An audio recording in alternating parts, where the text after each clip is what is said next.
इस वक्त वित्त मंत्री निर्मला सीतारमण मेरे साथ हैं और उन्हीं से पूछते हैं कि सरकार का रोड मैप क्या है, जो बजट उन्होंने पेश किया उसका मतलब क्या है। निर्मला जी, बहुत बहुत स्वागत है आपका। और सबसे पहले तो बहुत अभिनंदन, ऐसा बजट आपने पेश किया। लोग कह रहे हैं कि मुश्किल हालात में इससे अच्छा बजट नहीं हो सकता था। धन्यवाद रजत जी, आपके शो में मुझे बुलाने के लिए। और ये कोरोना के बाद बजट है, बहुत सारे वर्गों ने कोरोना के समय बहुत ही दिक्कत झेलना पड़ा। और जैसे आप बोल रहे हैं कि रोजगार से बहुत सारे वंचित रहे, इन सब को मन में रखते हुए और जहां हम खर्च उठाने में, जैसे इकोनॉमिक्स में बोलते हैं, मल्टीप्लायर इफेक्ट जहां होगा वहां खर्च करने में फायदा ज़्यादा होने का संभावना रहता है। इसीलिए हमने इस रास्ते को चुनाया जिसमें पब्लिक एक्सपेंडिचर इंफ्रास्ट्रक्चर बिल्डअप करने के लिए जब उपयोग करते हैं, उसमें से उदाहरण के लिए इकोनॉमिस्ट बोलते हैं हर 1 रुपया के लिए 2 रुपया 2.5 रुपया का वैल्यू मिलता है। इसीलिए उस रास्ते पे चलते हुए हमने इतने बड़े रकम इंफ्रास्ट्रक्चर बिल्डिंग के लिए घोषणा की है, जिससे प्रोजेक्ट कमेंस करने से पहले से रोजगार बढ़ेगी। प्रोजेक्ट लगातार 2 साल 3 साल 5 साल तक जब तक चलेगा, उस समय तक रोजगार साइकिल रहते जाते हैं। इसीलिए एसेट क्रिएशन भी होता है और रोजगार भी बढ़ते हैं। लेकिन निर्मला जी, जितने और जब कंस्ट्रक्शन के समय, जी आप अपनी बात पूरी कर लीजिए। हाँ जी, हाँ, कंस्ट्रक्शन के समय कोर इंडस्ट्रीज का मटेरियल के लिए जो ऑर्डर प्लेस करते हैं, सीमेंट के लिए, स्टील के लिए, उन सब में भी उन कंपनियों में, उन सेक्टर्स में, इंडस्ट्रीज में, छोटे से लेकर बड़े तक, उनके डिमांड, उनके प्रोडक्ट्स के डिमांड बढ़ने में उनके मैन्युफैक्चरिंग भी बढ़ेगी, जहां दोबारा रोजगार भी बढ़ेगी। इसको ही कहते हैं वर्चुअस साइकिल। एक के लिए दूसरा, दूसरा से तीसरा, ऐसे बढ़ते जाने में पूरे इकोनॉमी उठेगी।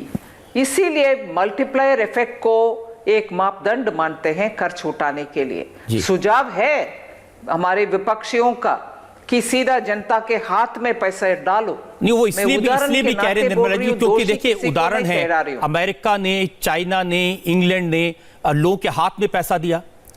अमेरिका ने तो $2000 हर अमेरिकन को दिया। तो जब लोगों के हाथ में पैसा होगा, खरीदने की ताकत होगी, तभी तो इकोनॉमी बढ़ेगी। लेकिन आपने तो कुछ नहीं दिया। नहीं, ये गलत है रजत जी। प्रधानमंत्री गरीब कल्याण योजना अनाउंस जब हुआ 48 आवर्स के अंदर, लॉकडाउन अनाउंस होने के बाद, तब बड़े मात्रा में नहीं, सम लिमिटेड एक्सटेंट, बहुत गरीब, बुजुर्ग, विकलांग, इन सब को हम पैसा उनके अकाउंट में डायरेक्ट बेनिफिट ट्रांसफर के द्वारा भेजे थे। उसमें एक लेसन हमें मिला कि लोग जिनको पैसा मिला है तुरंत उसको उपयोग नहीं किए, क्योंकि उसमें गलती नहीं है, उनको मैं दोषी नहीं ठहरा रही हूं, क्योंकि अनसर्टनिटी है, क्या आने वाले 1 महीने में, 2 महीने में और गड़बड़ हो जाएगा, इसीलिए उसको सेव करके बैठते हैं। वो भी है विषय। इसीलिए इतना सीधा साधा सॉल्यूशन नहीं है जनता के हाथ में पैसा डालो। और मैं कंट्री का नाम ले रही हूं, जो कंट्री 15% तक उनके जीडीपी का खर्च उठाए और लोगों को फरलो करते हैं, जॉब से निकालना नहीं है, उसके लिए इंसेंटिव देते हैं, इतना भी खर्च करने के बाद अभी बोल रहे हैं across the board tax increase करने वाले हैं। हम टैक्स को टच भी नहीं किया, किसी चीज का प्राइस को बढ़ाया नहीं। इसीलिए हर एक सरकार उनके अपने देश के परिस्थिति को समझकर उसके अनुसार कुछ सॉल्यूशंस निकालते हैं। लेकिन जितने भी प्लान्स आपने निर्मला जी बताए हैं ना, ये सब लॉन्ग टर्म प्लान है। अब लोग कह रहे हैं कि तकलीफ तो आज है, दर्द तो आज है, और आप कह रहे हैं कि दवाई अगले साल मिलेगी। हाँ जी, प्रोजेक्ट नहीं, प्रोजेक्ट तुरंत शुरू होने से पहले से ही जॉब्स मिलता है। वो प्रोजेक्ट चाहे दो साल के बाद कंप्लीट होएगा, तब तक कुछ ना कुछ एक्टिविटी रहते हैं। ये नहीं है कि 2 साल के बाद ही उसका फायदा हमें मिलेगा। प्रोजेक्ट कंस्ट्रक्शन में जैसे मैंने एक्सप्लेन किया, तब ही तुरंत साइट क्लियरेंस से लेकर के पोर्ट बिल्डअप करने के लिए, मटेरियल मंगवाने के लिए से बहुत सारे डिमांड तब से शुरू होता है। तो ये जो आपने जो प्रोजेक्ट्स बताए हैं, एक स्कीम बताई हैं, तो बहुत इंप्रेसिव। अब हेल्थ के लिए 2,38,000 करोड़ का बजट आपने बताया। Surface transport ministry infrastructure 1,18,000 crore बताया। फिगर्स अच्छी हैं, बड़ी हैं, इंप्रेसिव हैं, लगता है बहुत अच्छा है। लेकिन इकोनॉमिस्ट है, वो पूछते हैं इतना पैसा आएगा कहां से? बजट घाटे का है और हिस्टोरिकल डेफिसिट है, इतना डेफिसिट कभी रहा नहीं।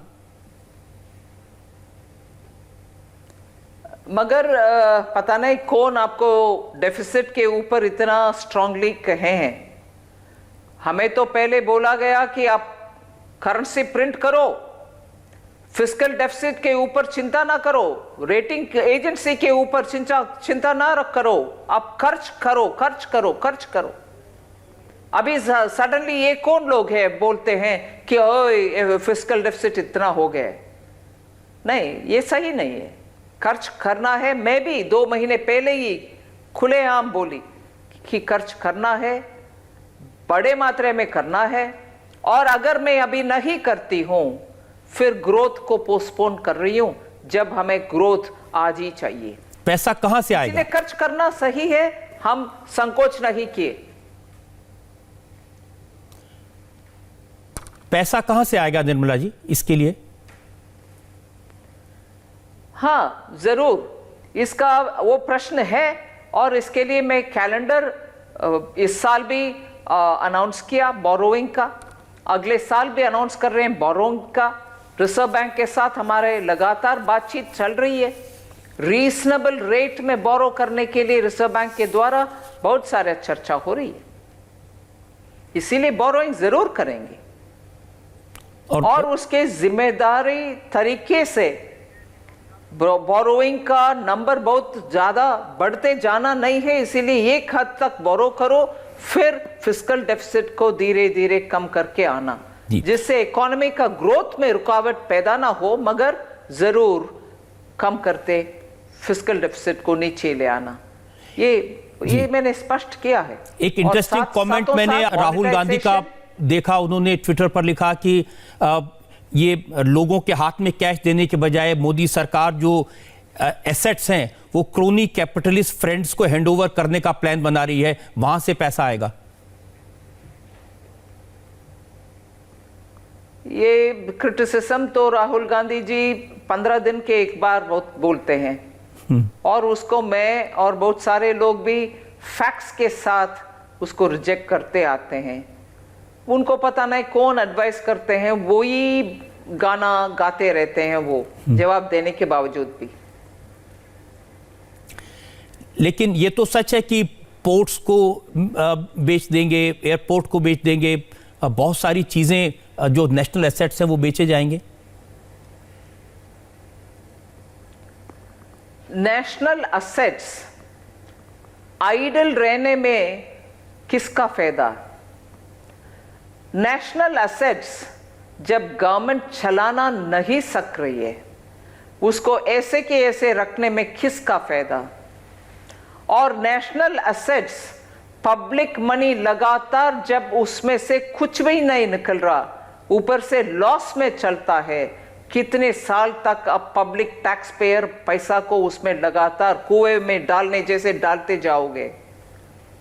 अगर उसको एक भारतीय सिटीजन को या जॉइंट वेंचर कंपनी को, क्या कुछ भारत देश के ऑपरेटर को सेल करके उसको चालू रखने में इकोनॉमी का फायदा है, कि बंद कारखाना से इकोनॉमी का फायदा है?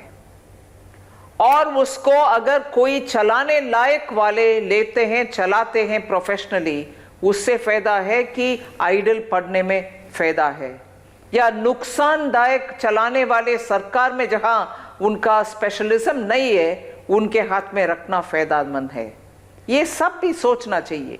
एयर इंडिया के विषय बहुत क्लासिक उदाहरण है। उसमें आप सरकार एयरलाइंस चला नहीं सकती थी। जी नहीं, आपने ठीक कहा कि जो ऐसे एसेट्स हैं जो फायदा नहीं दे रहे उनको बेचना है, लेकिन डिसइन्वेस्टमेंट का वादा एयर इंडिया का आपने नाम लिया, ये तो पिछले बजट में भी इसका जिक्र किया था, लेकिन कुछ हुआ नहीं। हाँ, हुआ नहीं, मैं मानती हूं। इसलिए हुआ नहीं कि जुलाई 19 बजट के बाद धीरे धीरे इकोनॉमी स्लो होने लगे, डिमांड कम होने लगे, लिक्विडिटी का शॉर्टेज था। उसको हम सही करके अक्टूबर में जिला जिला जाकर के बैंक के द्वारा लोन वगैरह क्रेडिट एक्सटेंशन करने के लिए हमारे एफर्ट्स थे।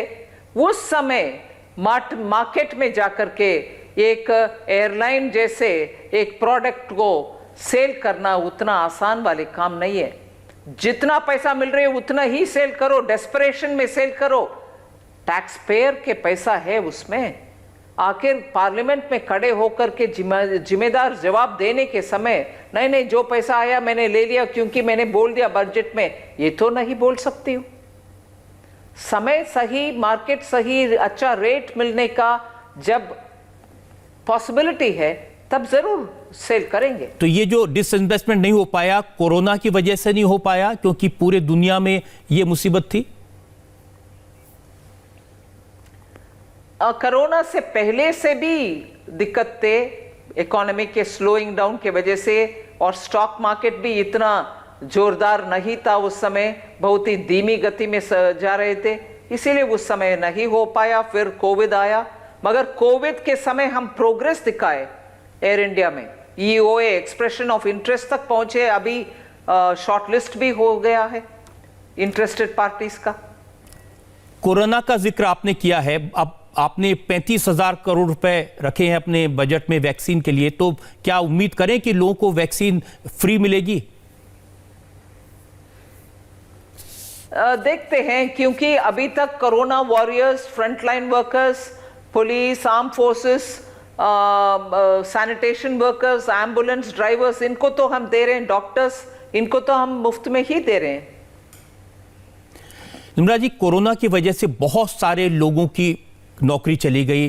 कुछ लोग कहते हैं करोड़ों में इनकी संख्या है, कुछ लोग कहते हैं कि 10 करोड़ लोगों का रोजगार चला गया, और जिनके पास नौकरी है उन्हें पूरी तनख्वाह नहीं मिल रही है, पूरी सैलरी नहीं मिल रही है। तो इन लोगों के लिए क्या सोचा आपने?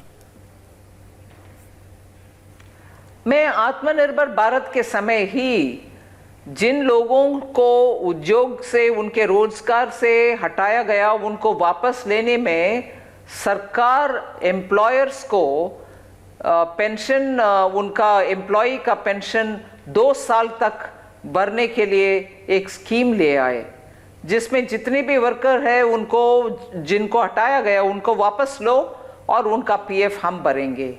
ऐसे सरकार एक स्कीम ऑलरेडी अनाउंस कर चुके हैं। और इसके अलावा अभी जापान के साथ और UAE के साथ जो एग्रीमेंट हुआ है उसमें थोड़ा और स्किल का ट्रेनिंग दे करके उधर जिन जिन जॉब्स का अपॉर्चुनिटी है उधर को भी हम अप्लाई करने के लिए, एम्प्लॉयमेंट अपॉर्चुनिटी उनको देने के लिए स्किल ट्रेनिंग एक्सटेंड कर रहे हैं। इसके अलावा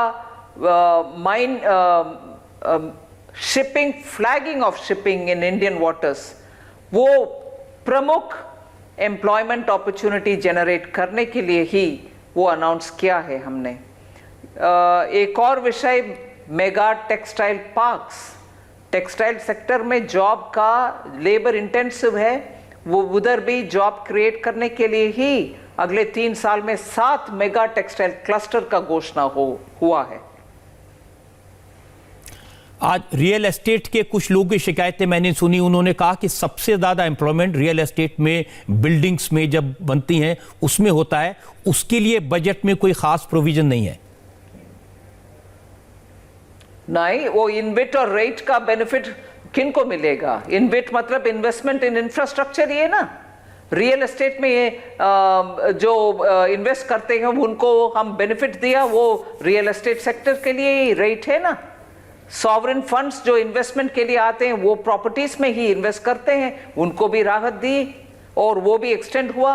अफोर्डेबल हाउसेस के लिए राहत दी, प्रोमोटर्स ऑफ अफोर्डेबल हाउसेस उनको भी राहत दी। ये सब बिल्डर्स नहीं है, ये सब रियल एस्टेट नहीं है। एक आप सुना मैंने बात, शायद वो थोड़े लाइटर वेन में कही गई थी। उन्होंने कहा कि एक तरफ तो रोजगार चला गया, ऊपर से हमारी जो 15 साल पुराना स्कूटर होगा या कार होगी या 20 साल पुरानी गाड़ी होगी वो सब स्क्रैप हो जाएगा, 1 करोड़ गाड़ियां कचरा बन जाएंगी। वो वॉलंटरी है भैया, आप पुराना गाड़ी के साथ जीना चाहते हो तो जियो, मैं थोड़ी कंपल कर रही हूं। आपके स्कूटर बिकना नहीं है तो रखो, पोल्यूशन क्रिएट करने वाले स्कूटर रखिए जी, वॉलंटरी स्कीम है, आपके ऊपर कुछ पाबंदी नहीं है। और जो नई गाड़ी खरीदेंगे उसके लिए पेट्रोल डीजल पर सेस लगा दिया। आप लोग कह रहे हैं कि पेट्रोल डीजल के दाम बढ़ जाएंगे, गरीबी में आटा गीला। नहीं, पेट्रोल डीजल के ऊपर जो सेस है उससे कंज्यूमर का 1 पैसा भी ज्यादा नहीं होगा। वो सेस जो एडिशनल एक्साइज ड्यूटी के ऊपर लगाया गया वो सिर्फ एक रीएडजस्टमेंट है एग्रीकल्चरल इंफ्रास्ट्रक्चर के लिए, उससे पैसा लेने का। उससे जहां तक मैं बैक ऑफ द एनवेलप जल्द से जल्द कैलकुलेट किया, पेट्रोल और डीजल में 2-3 पैसा का कम ही हो रही है, रेट ज्यादा नहीं है, 1 पैसा भी ज्यादा नहीं है वो सेस की वजह से किसी के ऊपर भी। जी निर्मला जी, एक बड़ा गंभीर सवाल सबके सामने है, वो है किसानों का, फार्मर्स का। और जब जब हम लोग किसानों को धरने पर बैठा हुआ देखते हैं तो उम्मीद थी कि भाई किसानों को उनकी फसल की सही दाम मिले, ज़्यादा दाम मिले। तो इसका इंतज़ाम आपके बजट में होगा? किसानों को 1.5 गुनी कीमत कैसे मिलेगी, उसके लिए क्या प्लान है? एक एक करके हर साल हर बजट में किसान के आय दोगुनी होने के लिए ही लगातार घोषणा होते रह रही है। और प्रोक्योरमेंट इससे पहले कभी नहीं था, इतना अमाउंट भी, क्वांटिटी भी और ज्यादा किसान से भी खरीदारी हो रही है। इसीलिए मैं बजट के समय, बजट से जुड़े हुए डायरेक्ट विषय नहीं है मगर पैसा बजट से जाता है, एमएसपी 2012, 13, 14 से लेकर आज तक एमएसपी का कहानी मैंने बताया नंबर के साथ। इसीलिए जिनके सरकार के कार्यकाल में एमएसपी के ऊपर कुछ भी ध्यान नहीं था, जितना खरीदा गया उतना ही बस, वो आज प्रश्न उठा रहे हैं। जबकि 2014 से मोदी जी के सरकार आने के बाद किसान से खरीदारी मैक्सिमम हो रही है हर साल, पिछले साल से ज्यादा। डेटा के साथ मैं बोल रही हूं। और एग्रीकल्चरल इंफ्रास्ट्रक्चर के लिए ऑलरेडी 1 लाख करोड़ घोषणा होने के बावजूद अभी सेस के द्वारा एग्रीकल्चरल इंफ्रास्ट्रक्चर डेवलपमेंट के लिए 30,000 करोड़ तक अंदाजन अमाउंट होगा, वो जो स्टेट्स को जाएगा इंफ्रास्ट्रक्चर बढ़ाने के लिए। एग्रीकल्चर को इतने बढ़ावा देने वाला इस सरकार के ऊपर आरोप करने वाले कौन? जिनके समय में एमएसपी का ध्यान ही नहीं था। जी आपकी मैंने वो फिगर्स देखी थी, गेहूं पर, धान पर, कॉटन पर, और अमेजिंग फिगर्स थे। वो बिल्कुल सुनकर के लगा कि जो कांग्रेस की सरकार थी उसके मुकाबले कितना गुना एमएसपी आपकी सरकार ने दिया है। वो वाकई में अमेजिंग फिगर्स थी। और 33,000 करोड़ रुपए का गेहूं किसानों से खरीदा जाता था, आपने बताया कि 70,000 करोड़ का गेहूं खरीदा और 1,70,000 करोड़ की धान खरीदी। वो सारी फिगर्स मुझे ध्यान है। लेकिन किसान संगठनों के नेता अभी भी ये कहते हैं कि उन्हें ये फिगर्स नहीं चाहिए, एमएसपी की गारंटी चाहिए, कानूनी गारंटी। ये फिगर्स नहीं है, एक्चुअली पैसा है, वो उनके हाथ में गया पैसा, फिगर्स नहीं है। मैं सिर्फ पेपर में लिखे वाले फिगर्स नहीं बोल रही हूं, असली पैसा जो किसान के हाथ में गया वो ही हम बोल रहे हैं। फिर भी उनको अगर मन में शक है मंत्री नरेंद्र सिंह तोमर जी तो तैयार है, हर दिन तैयार है, खंडवार चर्चा करने के लिए तैयार है। मैं इनवाइट करती हूं, किसान भाई प्लीज आइए, बात करिए उनसे, हमें कुछ संकोच नहीं है बात करने में। अभी निर्मला जी परिस्थितियां क्या बदली हैं कि पहले तो उनका आंदोलन सिर्फ किसानों का आंदोलन था, अब सारे पॉलिटिकल पार्टीज जो मोदी विरोधी हैं वो किसानों के साथ खड़े हो गए और आज भी कह रहे हैं कि सरकार ने किसानों के लिए कुछ नहीं किया और बजट में कुछ बड़ा किया होता तो इसका असर दिखाई देता।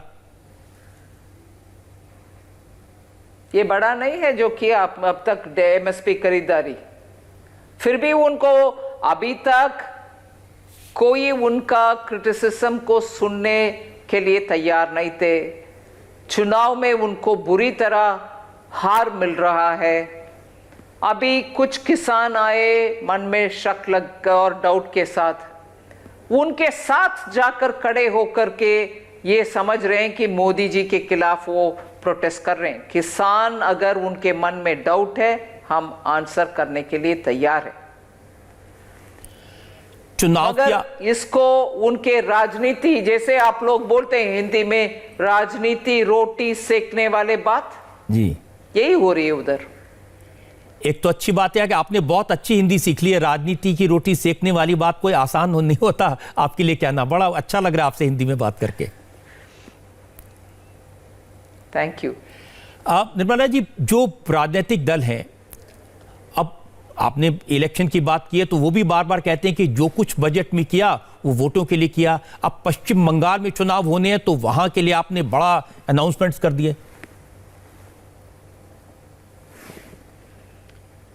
रजत जी, जो इंफ्रास्ट्रक्चर में खर्च करना है उससे सबका फायदा है। लॉन्ग टर्म में भारत देश में अच्छा इंफ्रास्ट्रक्चर भी मिलेगा, आज रोजगार भी मिलेगा, पैसा जनता के हाथ में भी जाएगा और खर्च करने वाले सरकार है, इसीलिए वो अच्छा रास्ता है।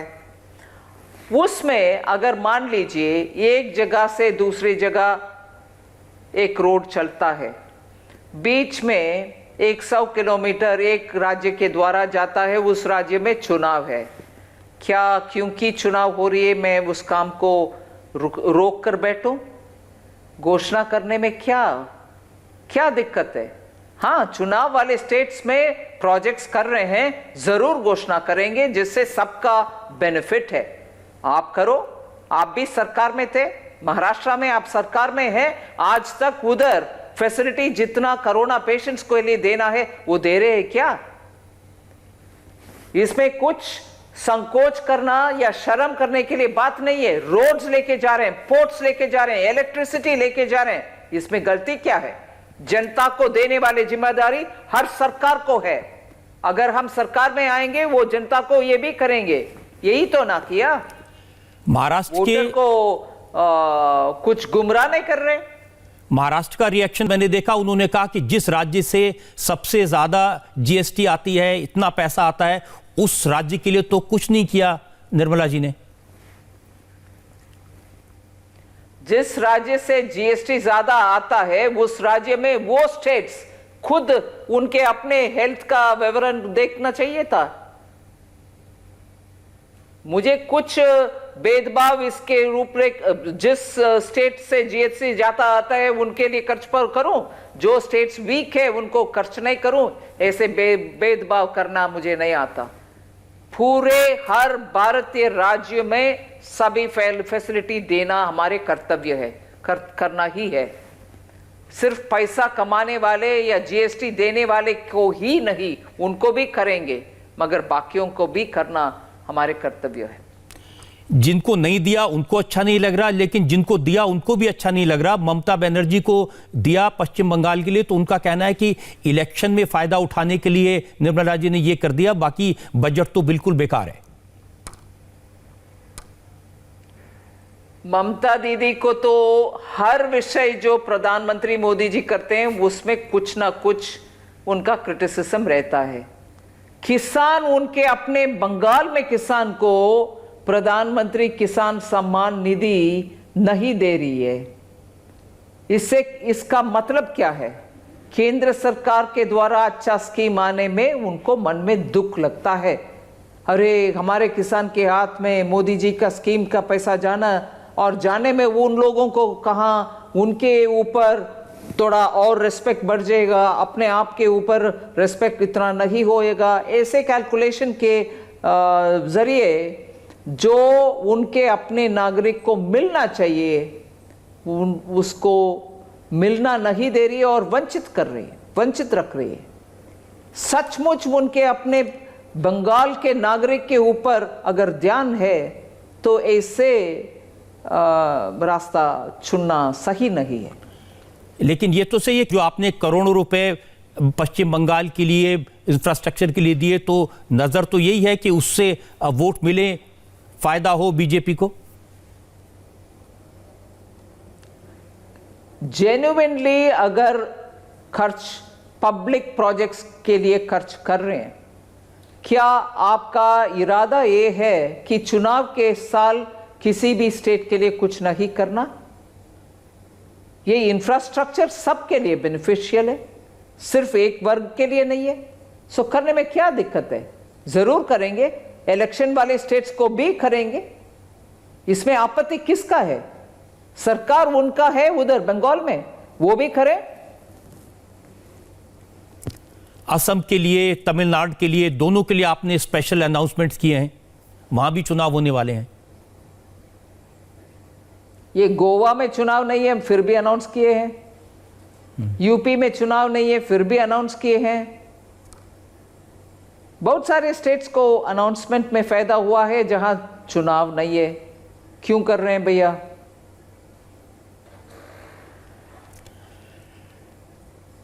बात आपकी बिल्कुल ठीक है, अगर आपने बाकी स्टेट्स के लिए भी किए, लेकिन इन पर ज्यादा नजर गई है और खासतौर से जो विरोधी दल के लोग हैं उनको ये ज्यादा दिखाई दे रहा है।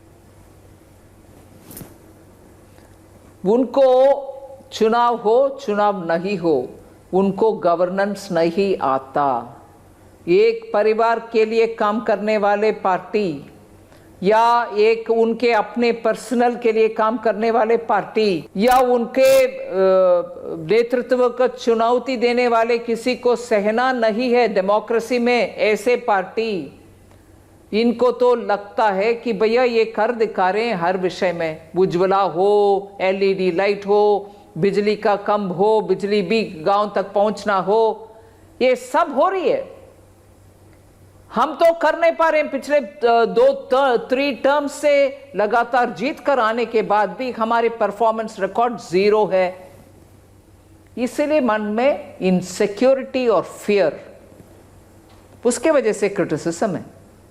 जी, एक सवाल ये भी लोगों ने पूछा है, और क्योंकि आप तो रक्षा मंत्री रही हैं, डिफेंस मिनिस्टर भी रही हैं, इस बार रक्षा बजट में डिफेंस का जो बजट है उसके लिए कुछ खास नहीं हुआ, और ऐसे वक्त पर जब सीमाओं पर खतरा है चारों तरफ से, चाइना से, पाकिस्तान से। वो सही नहीं है बात। डिफेंस का बजट, जैसे प्रेस कॉन्फ्रेंस के समय हमारे सेक्रेटरी भी बोले, 3 हिस्से में देखना चाहिए। डिफेंस का सैलरीज और रेवेन्यू एक्सपेंडिचर एक बड़ा हिस्सा है, डिफेंस का पेंशन एक दूसरा बड़ा हिस्सा है। पहला हिस्से में रेवेन्यू एक्सपेंडिचर भी जोड़ना चाहिए, और तीसरी बड़ा कैपिटल एक्सपेंडिचर जिससे बड़े बड़े अस्त्र खरीदे। कैपिटल एक्सपेंडिचर बढ़ गए हैं।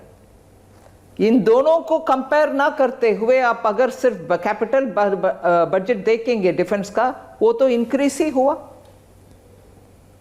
और फिनांस कमीशन के रिकमेंडेशन जो है कि नॉन लैप्सेबल फंड डिफेंस के लिए कुछ कर सकते हैं तो करिए, उसको हमने इन प्रिंसिपल एक्सेप्ट किए हैं, मगर कैसे हम उसको लागू करवाना उसके ऊपर बहुत ही चर्चा होना है। उसके बाद ही वो फ्रेमवर्क आएगा। डिफेंस का बजट कम नहीं हुआ। जब आप रक्षा मंत्री थी तब मैंने देखा था, उस समय फैसले लिए गए थे कि डिफेंस प्रोडक्शन हमारे यहां होगा, आत्मनिर्भर भारत की दिशा में एक कदम था। तो क्या ऐसे कदम आपके बजट में उठाए हैं जो भारत को आत्मनिर्भर और बनाएंगे? बजट से पहले ही हमने आत्मनिर्भर भारत की घोषणा करने के समय डिफेंस का प्रोडक्शन उसमें कम से कम 200 आइटम्स को स्मॉल एंड मीडियम इंडस्ट्री के लिए रिजर्व करके रखें, जिसमें इंपोर्ट विदेश से आने का नहीं है, ये प्रावधान है।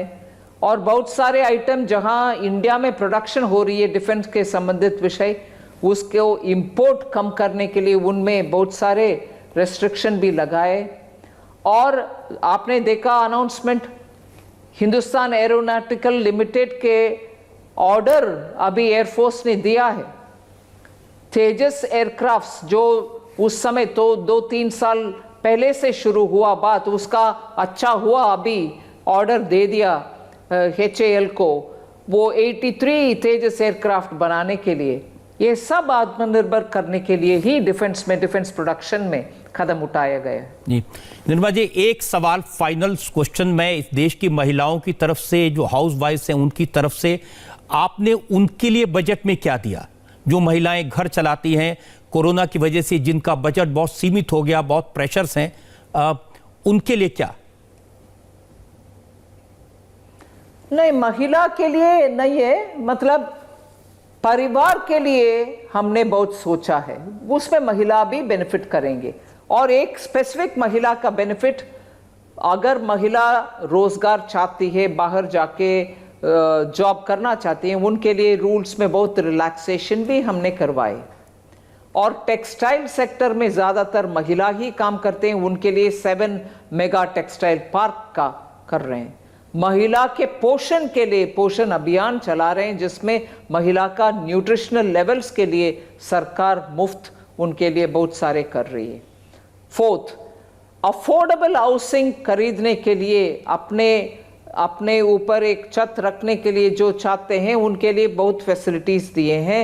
अफोर्डेबल हाउसिंग के लिए टैक्स कंसेशन, अफोर्डेबल हाउसिंग के लिए इंटरेस्ट सबवेंशन और बहुत सारे रियायत ऐसे दिए हैं। इसीलिए महिला का उज्ज्वला 1 करोड़ महिला को गैस सिलेंडर देने का एक्सटेंड करें। 8 करोड़ महिला को पहले मिला, अभी 1 और करोड़ के लिए एक्सटेंड कर रहे हैं उज्ज्वला गैस सिलेंडर। ये सब महिला के लिए नहीं है क्या? बिल्कुल महिला के लिए ही कर रहे हैं। जी निर्मला जी, बहुत बहुत धन्यवाद, आपने बहुत अच्छे जवाब दिए। और इसलिए खास तौर पर आपको धन्यवाद कहता हूं कि इतनी अच्छी हिंदी आपने बोली है और इतनी अच्छी तरह से समझाया। बहुत बहुत धन्यवाद आपका। धन्यवाद जी रजत जी। जी।